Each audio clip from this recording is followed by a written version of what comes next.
Welcome back to channel. My name is Brad, Supercoach Pro. Today we are doing the round 8 Supercoach team preview. Just had to double check. It was definitely round 8 because I just went for a nap and woke up and thought I'd missed a whole day. So yeah, that was wild. But trade plans so far, I haven't made any as yet. Just read the team sheet. So I'm sort of waiting on the news for Mass and whatnot as well, and just how my team works. I've traded out some players, but traded them back in the back line, if that makes sense. So I've done a restructure without trading per se.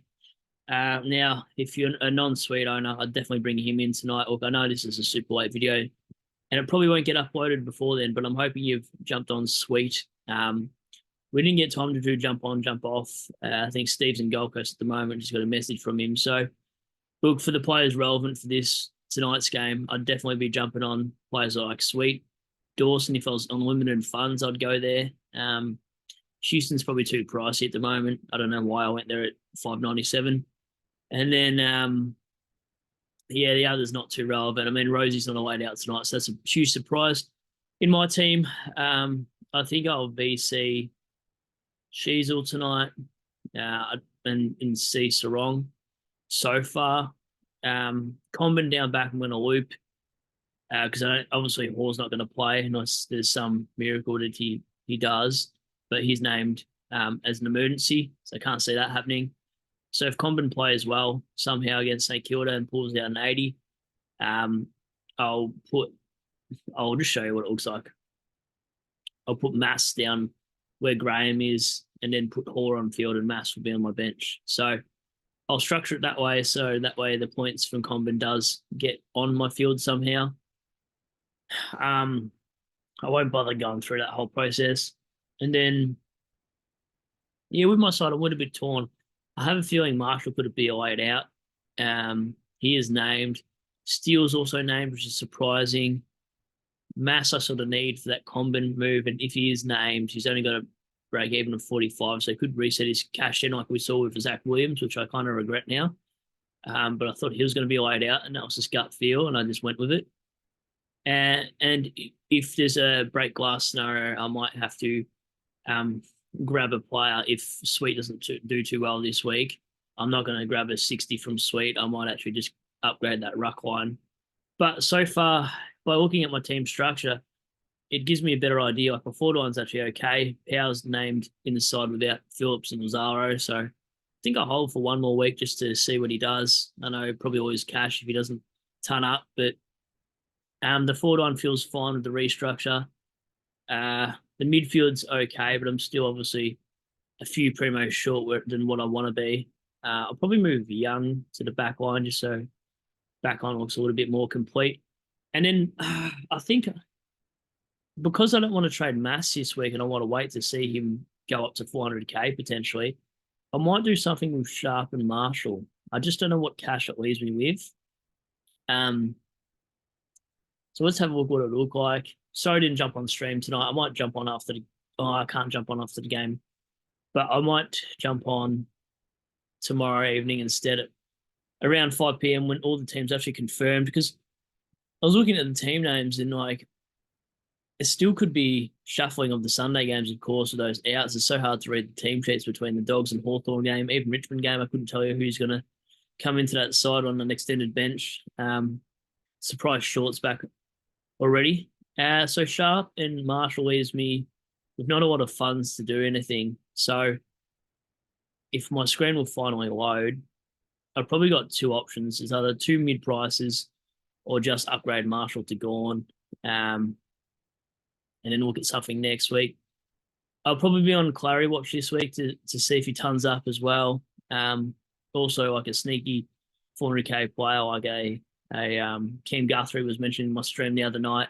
Wouldn't be a bad guy if you sort of went 110 plus against Melbourne. Could do worse for an M9. So sort of looking at a few pods that I wouldn't mind having in the side. Clary, I won't touch this week though. Everyone's on Supercoach right now, so I do apologise for the bit of the delay.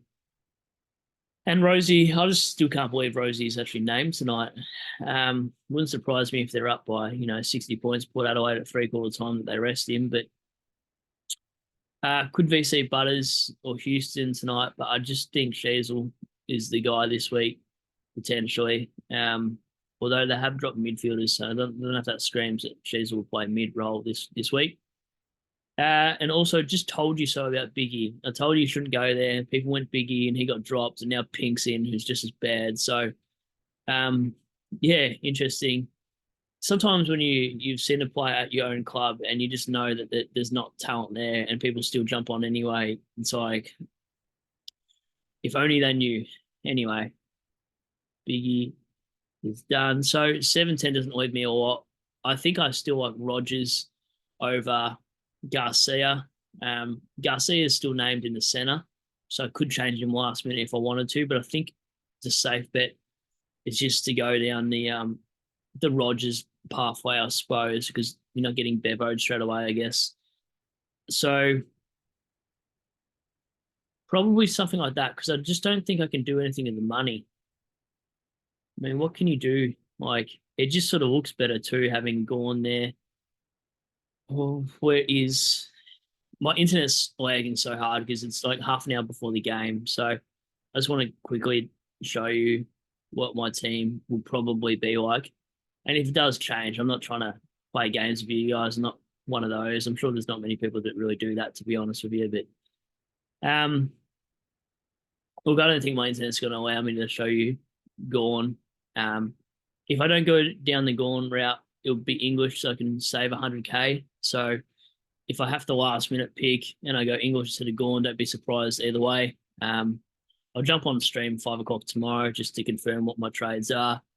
And hopefully I don't back out the Gawn pick because I just think it looks better on paper. I could grab Dale this week, and I'm still keen on Dale. That could be a smoky that I'll bring in, but I just don't think I have the funds. I'll just use my calculator really quick, what I would actually have.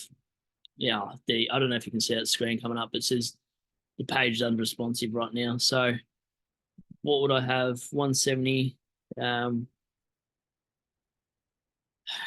plus 710. Sorry, yeah, plus 710 equals 880, and Dale is worth 450 something minus 454, I think. So 426 is nothing to do with that money. So I think I'll just bite the bullet, grab Gawn. He's the top scoring ruckman. It will hinder my upgrades next week, but that's fine. I think I'll find value somewhere. Someone's going to drop a poor score, and I can grab a premium next week potentially. If not, like I said, bailout option is English if I get scared and I don't see any players get subbed off early over the next few games. But I do like English in terms of who he's got an opponent ruck-wise over the next 2 weeks. He's got Meek, and then he's got Nank. Just two easy teams that I think Dogs win both games. So I think there's a lot of scaling coming his way. Whereas Gawn plays Geelong and Carlton, and I think they'll lose both those games. So there might not be as much scaling there. So I think I'm going to end the video there because my super coach isn't even allowing me to show you the complete side. That's it for my trades. Hopefully you have a good night. Go to the Tigers so we can get a damn win.